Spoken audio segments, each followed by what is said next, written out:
Bak menyaksikan sebuah film perang. Melalui monitor, tank militer Rusia memantau langsung serangan yang diluncurkan ke arah pasukan Ukraina. Rekamannya ramai beredar di media sosial Telegram pada Jumat 18 November 2022.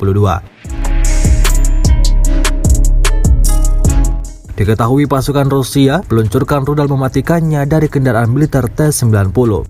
T-90 adalah sebuah tank tempur utama rancangan Rusia yang dikembangkan dari T-72 dan sampai saat ini menjadi tank paling canggih di Angkatan Darat dan Marinir Rusia karena hullnya yang lebih modernisasi dari generasi sebelumnya. Dalam keterangan unggahan disebutkan serangan itu berlangsung di Mykolaiv. Tampak dalam rekaman, ledakan dahsyat berkali-kali terjadi pada posisi pasukan Kiev.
Terima kasih sudah nonton.